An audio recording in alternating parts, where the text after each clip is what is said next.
Blog Talk Radio.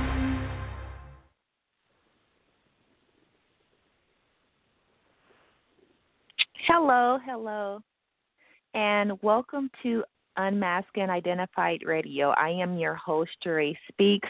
It has been a while since I've been on this platform, 3 years to be exact, but something this morning just really drove me back to purpose. It drove me back to a place where I once was, in this stage of, just producing.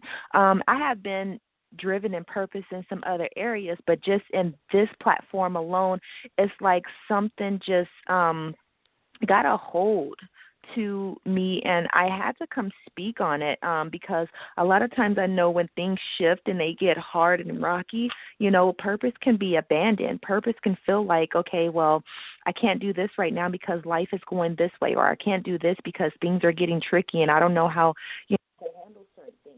Well, you come into a place where you know that you have to be able to sustain your purpose. You have to be able to sustain the very measures of a life when God places something on your heart, the things that life tries to tell you, hey, look, you can't do this because this is going on. I want to encourage you guys to break out of that mode, to know that when you have purpose, you have to fulfill it, whether life is going, grand, or whether life is running down a slippery slope. You have to find the connection in your purpose daily. And I'm going to share some things that will equip you to know how to stay focused in your purpose. So the first thing that I want to tell you is do not run away from purpose because life gets hard. Do not run away from purpose when you feel like you don't have all the tools that you need to push the purpose. You have to start where you are. I can remember being so on fire for God, right? And just in the elements of purpose when it came to, learning about what I was called to do and emphasizing to God, is this really going to come out the way that you say it is? Sometimes when we don't see fruit, we question, was this really God? Or we question, is this going to be something that is going to be just for a time, or is this something that's going to be something that I'm going to see grow from the hand of God over my life? And I had those same questions. I had those same concerns. And instead of me voicing them, I ran from purpose because I allowed the things that I was going through in life to shift my view, to shift what God told me because things were getting too hard, especially when I was going through different stages in, coming back to God, or different stages when my marriage was in disarray, or different stages when I found out that I no longer had a marriage. It was no longer compatible with what we vowed to do. And in retrospect, I was looking at it like, well, maybe I should pray more. Maybe I should do this. But I was to where my life said that I had to be, instead of rising up in purpose and saying, you know what, though they slay me, yet I will still trust you, God. And I had to look at these things. I had to say, you know what, this is something that God placed on your heart to do. Unmasked and Identified Radio was birthed at a time where I didn't know what was going to come of it. And I thought it was just for a season. And God kept on placing it on my heart. He was like, there's purpose in that. There's purpose in that. And I was just like, well, I don't feel the purpose. I don't feel the nudge. I don't feel the need, to use this anymore. And a few months ago, he was just knocking at my heart and was like, you need to start that up again. And, I played around with the idea, and I was just like, well, Lord, I have all these other things going on. And the one thing that I knew that was creating a blockage for me to see this through was a schedule, time, a schedule of, motivation, a schedule of just a shift. And I can remember just being in this place this morning, even on yesterday, of saying, I need to compel the heart of God with my obedience. No matter what is going on in life, no matter what I may feel at this moment, I need to compel God's heart to remain in purpose and not be swayed any other way than what he is telling me to do. And so when I found myself in that mindset, I got back up. I got back up and said yes. I got back up and said, you know what? I need to redirect that focus on what God is telling me. I need to redirect that focus of my total yes, not in just some areas, but in all areas. Because when you knock down that door of obedience and you tell God, okay, I agree what you're saying, you're coming into agreement with God by saying, okay, this is your will for my life. This is what you want me to do. And you have to position yourself. You have to position yourself in a way, doesn't matter the circumstance, doesn't matter who tells you no. When you keep on knocking on somebody's door, eventually they're going to say yes, but it's going to be in the right timing. So if you are experiencing a season of uncertainty, a season where you are going past the point of break and you don't feel nothing breaking through, you don't break down. You sit and you write a schedule. You sit and you find yourself in a place of obedience and you attend to the heart of God, of what he's telling you to lay out and do. Now, whatever your purpose is, if God has already laid it out for you, then that's what you need to do. If God has told you to write that book, if God has told you to start a website or a blog or a YouTube channel or whatever God has placed on your heart, if God told you to start a nonprofit, if God told you to start a clothing brand, if God told you to help the homeless, help the needy, whatever that purpose is, say yes to God. Do not remove yourself out of the time and space that God has you in, because the momentum of your purpose is not contingent to what's going on in your life. It does not. Life circumstances should not separate you from your purpose. You should hold on to dear life to your purpose, even in the height of the bad time, even in the height of the good time. If you're on even ground, or if you're in the valley, or if you're in the mountaintop, you still hold on to your purpose when things are bad, when things are all good. Why?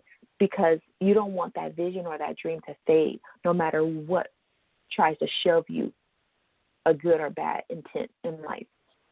It's times like this, even when we're in this pandemic, where you can show yourself strong in your purpose. You can show yourself strong in your obedience. You can show yourself strong to say, hey, God, I'm here. Hey, God, I'm available. Hey, God, you know that thing that you told me to do 2 years ago and I left it behind? I'm sorry. Forgive me. Please give me grace to push past my feeling, to push past the naysayers, to push past the opposition, to push past what I don't see. But let me start having the faith to believe in my purpose. Let me have the faith to believe that this will come through. And when you have that mindset of things not derailing you, then you shift your mind into the mind of Christ. You shift your perspective into a perspective where you can see visually in the spirit, and you walk that thing out. And you have to remember, purpose is a process. Purpose is mandated over your life by God. And even though he has given you the tools to walk that thing out, only God knows the timing to where it's going to explode into the earth, from heaven to the earth, to manifest in God's timing. You have to look at the element that you're into. Are you allowing what you are doing for kingdom? Are you allowing the natural to tell you, don't do that? You don't have enough strength, or this can't happen because remember what happened last time. You need to cast those imaginations of thoughts down, and you need to, if you have those thoughts, you need to start praying against how you feel. Pray against what's trying to harm your purpose. Pray against what's trying to come against your future. Pray against what's trying to hinder you. And you have to check every element of your life. Is things serving where God is taking you? Is it contingent on just what feeds your flesh? Are you fasting enough? Are you praying? Are you keep on doing things that is breaking the cycle of your purpose not fully coming into place where God wants it to be? Are you doing things when no one is looking that is pleasing to your purpose, that is pleasing to God.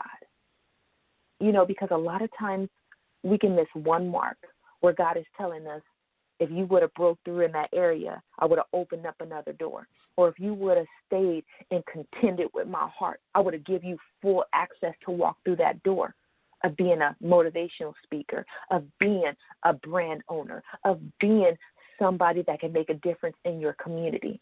It's time out that we stop abandoning purpose just because life gets too hard. We have to find motivation in God.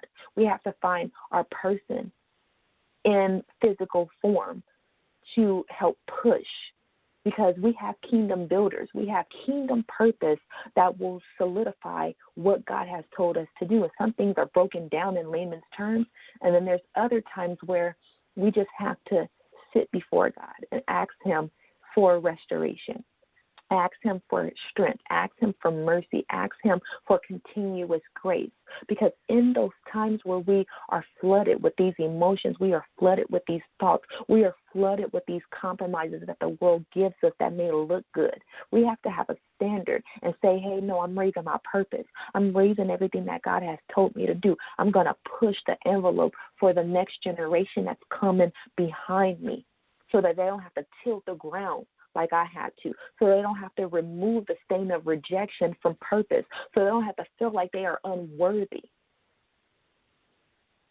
You have to stop abandoning your purpose. You have to come across to God like you're serious, because he can put gifts in you, and you don't want to die with those gifts. You don't want to say, hey, God, I did this, but then I couldn't do this. Because I want to be used all the way by God. Every ounce of gifting in me, I want to soar. So how does your list look? We're going to talk about purpose checklists. We're going to go over 10 simple yet practical steps to living a purpose-driven life. So I want you to mark these down. We're going to go in detail, okay? So number 1, direct focus. What is your one direct focus to push your purpose? How are you implementing this every day in your life? Whether you work a 9 to 5, whether you're on the path to become an entrepreneur, whether you're seeking God for clarity and prayer through fasting, how are you implementing the drive as a direct focus? What is that one thing that you are scaling to make sure that you are doing this daily, not just once a week, not just showing up when you're on fire, but even when you have those still moments? What is that one thing that drives you back to purpose? I want you to really think on this and take your time, even if you have to put a question mark by this question. Don't just rush it. Really think about, what is the one thing that will drive you back to purpose day in and day out, even if you don't feel it, even if things become harder, even if you don't have the mindset or motivation to keep coming. What is that one thing that is going to drive you back to purpose daily? Number 2, you have to treat yourself with compassion. Very important for even reaching purpose. Everything that you go through in your day-to-day life, you have to know that. You have to show yourself compassion. You have to show yourself self-compassion, because when you show yourself compassion, it can look like things are hard, but you have to tell yourself, you have to give yourself those pep talks. Hey, it's not always going to be this way. Hey, things may look dim right now, but hey, we're going to get through this. Take time to sit before God and have a real talk with him, because that is giving yourself compassion as well. Hey, God, X, Y, and Z looks this way, but I remember what you said. X, Y, and Z in today, God, but I need that grace. I need to feel that compassion for myself. You may be a person that knows how to give compassion to others, but you may not know how to give self-compassion to yourself. Compassion to yourself. So that is one thing that you have to work on. And I'm also working on this within myself. learning not to be hard on myself, giving myself grace, giving myself compassion, giving myself the tools that I need to carry on, because sometimes when you feel overwhelmed, you may need to take a nap. Sometimes when you feel like things are getting too hard, you may need to step away and pray. You may need to fast for a time. You may need to consecrate yourself before God. You may need to stick to those values that God told you to instead of rushing the process. Start having compassion for yourself. Number 3, you need to practice self-awareness. Self-awareness is very important. Knowing yourself, knowing what you need to be aware of when it comes to focusing on things that you need to do, your checklist, different things and different times and different spaces that you need to be in concerning what you need to be mindful of, what is happening, what is interchanging in the natural and also in the spirit realm. What are you doing to cultivate these things to make yourself aware more in what you are doing in this time of growing into yourself, in this time of knowing what is for your purpose and what is not right for your purpose. So write that down. Number 4, be present in the now. You have to be present. You can't sit up here and work on purpose and watch TV. You can't sit and say, oh, I want to go out with my friends, knowing that you have purpose, knowing that you have plans, but just because somebody called you up, then you just be derailed. No. Be in the now. You have to be present. Make sure that you're not just artificially present, because let me break that down. Being present artificially is like, okay, well, I'm going to work on this, but there's no life behind it. There's no oomph behind what you're doing. There's no generalization of prompting your spirit to be rested in your purpose or rested in just what you want to do in this time that you are building the stage for your purpose. You have to be in that place of the present. Number 5, to show up to your life with passion. You have to show up to your life daily with passion. If you don't have a passion in what God has called you to do, find that passion. Do not abandon your purpose just because you feel like I don't have passion for it again. Guess what? That happens to me on a daily. I could be sitting in my creative space and I'm just like, Lord, I want to take a nap, or Lord, I want to go watch TV. You have to force the drive behind what you are doing. And why I say that is not being fake, is not being, in a way, you have to force that drive. And what I say that is you have to force your thoughts to come into subjection to what God is telling you to do, because sometimes purpose can get stale.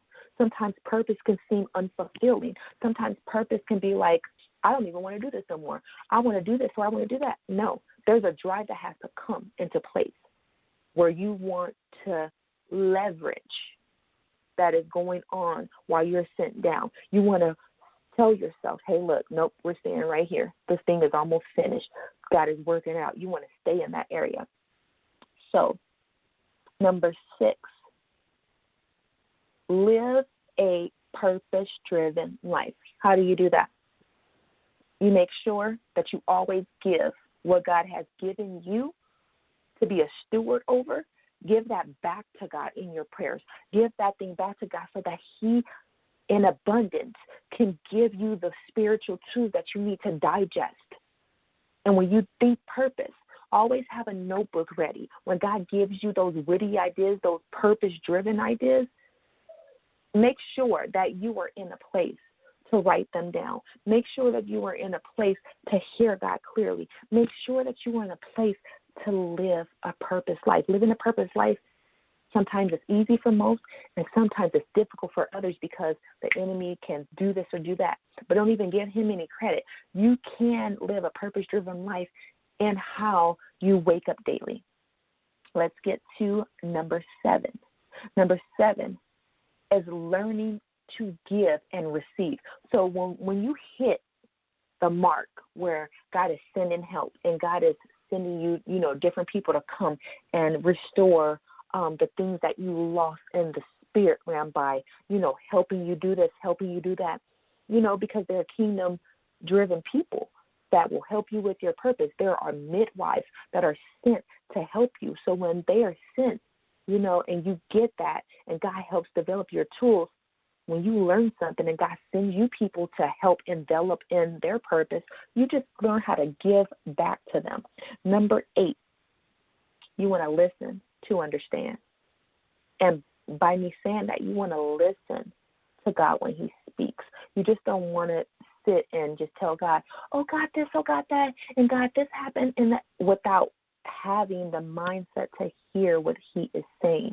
You always want to have that way of just, learning how to hear what God is saying without any rebuttals, because sometimes God wants you to sit before him and just listen instead of saying, okay, well, I thought.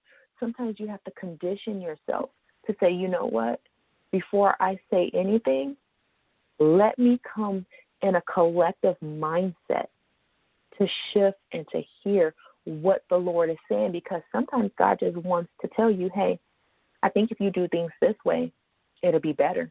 Or if you come outside of that other mindset and come in and spring forth in this mindset or in this area, it'll work out better.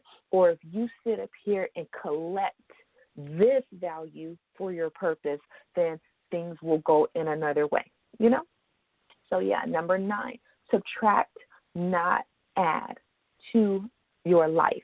So when you subtract things, you don't want to keep on adding things because you don't want to get heavy. There's a time and place for everything. So subtract the things that are not working out. Subtract the things that you have been trying to work out, and they're just adding no fruit. Like you could be sitting and writing a book, and God is telling you that's not what I want you to do. That's not what I called you to do in this time in your life. That's not it. And you feel like, okay, well, I want to do this. You're going against purpose. You're going against instruction. You're going against the value of what God say. So do you hold the value of what you want to do, or are you going to subtract it in order to please God and in order to pursue what he has you to do in purpose? This is very important to make sure that you are being pleasing to the Father and not pleasing to your own way and your own will.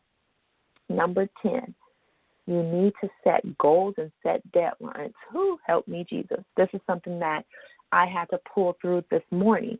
So you have to make sure that you are writing down not just a vision consistently, because the vision, we're talking about set goals and deadlines. So if you have a goal to be a singer and to be one of the greatest gospel singers in your generation and generations to come, how are you aligning with the goals and deadlines? Do you have a demo tape? Do you have the vocal skills already, or are you searching and saving so you can get a vocal teacher? Things like that. And are you placing a date and a time to really hammer in on getting this goal out and making it to this date? If you want to be the greatest architect, do you have the skill to draw? Do you know what 3D animation is? Do you know the concept, what other people like in homes or, different projects of things? Have you linked up with the right people in your area of business that you want to potentially come out? Because I say potentially because sometimes we have a vision and it drags out and it never comes to place, right? Because we'll say, oh, well, this is a good idea, and don't work it. And then we get bored, right, when things get tough. We get bored when we have areas in our lives and then we just want to put that on the shelf. Or let me go grab this out right quick, instead of turning back to that idea and really hammering out the details to say, this time, I'm not letting anything block me. I'm not letting anything, come and play into place with distraction, with how I feel, or with outside people trying to tell me that I cannot do it. And this is a very extra key tip. When you are working on purpose, it's not for social media.